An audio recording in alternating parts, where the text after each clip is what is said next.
ഞാൻ ഇതിൻ്റെ ഇടയ്ക്ക് പല പല നാടകത്തിന് ആവശ്യത്തിനായി തന്നെ പല പല സംഭവങ്ങളും ഇതോടുകൂടി എനിക്ക് പ്രാക്ടീസ് ചെയ്ത് പഠിക്കാനുള്ള ഭാഗ്യങ്ങളും കിട്ടി. അതിലൊന്ന് പിന്നെ ഒരു മാജിക്കാരൻ്റെ കൂടെ മ്യൂസിക് ഞാൻ ആദ്യം പഠിച്ചു തുടങ്ങിയത് ഞാൻ പറഞ്ഞു, ആദ്യം എനിക്ക് പാട്ടിനോട് കുറച്ച് കമ്പുണ്ടായിരുന്നു. ആ സമയങ്ങളിൽ ഞാൻ സ്വന്തമായിട്ട് ഇരുന്നിട്ട് തന്നെയാണ് പിന്നെ ഗിറ്റാറൊക്കെ പഠിച്ചു തുടങ്ങി.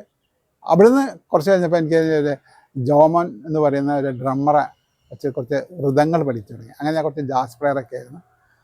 നിങ്ങൾക്ക് ആ കാലത്തെ പിന്നെ കോഴിക്കോട് ടൗൺ ഹാളിൽ കോഴിക്കോട് ടൗണിൽ അന്ന് കേബ്ര എന്നൊക്കെ പറഞ്ഞിട്ട് ഒരു ഇതുണ്ടായിരുന്നു. ആ കാലഘട്ടങ്ങളിൽ കേബ്ര ഹാളിലൊക്കെ കുറേ ഡ്രംസ് വായിക്കുകയും ഓർക്കസ്ട്ര സ്വീറ്റ് ഓർക്കസ്ട്ര എന്ന് പറഞ്ഞിട്ട് ഒരു ഓർക്കസ്ട്ര ഗ്രൂപ്പ് ഉണ്ടായിരുന്നു. അങ്ങനെ സ്വീറ്റ് ഓർക്കസ്ട്രയിൽ ഓർക്കസ്ട്രക്കാരനായതുകൊണ്ട് മാജിക്കിലേക്ക് കയറാൻ അവസരമായി. ഒരു മജിഷ്യൻ്റെ മ്യൂസിക്, അതിൻ്റെ ഉത്തരവാദിത്തങ്ങളും അതിൻ്റെ ഡയറക്ഷനുള്ള രീതിയിലേക്ക് പ്രദീപ് ഹൗഡിനി എന്ന് പറയുന്നുള്ള കോഴിക്കോട്ട് ബേപ്പൂരുകാരനായ പ്രദീപ് എന്ന് പറയുന്ന കക്ഷിയുടെ ഒരു മാജിക് ട്രൂപ്പിലേക്ക് വരികയും ഞങ്ങൾ ആ ട്രൂപ്പ് കേരളത്തിൻ്റെ ഇന്ത്യയുടെ പല ഭാഗങ്ങളും വിദേശത്തൊക്കെ പോകേണ്ട അവസരങ്ങൾ കിട്ടിയത് അതിലൂടെയാണ്.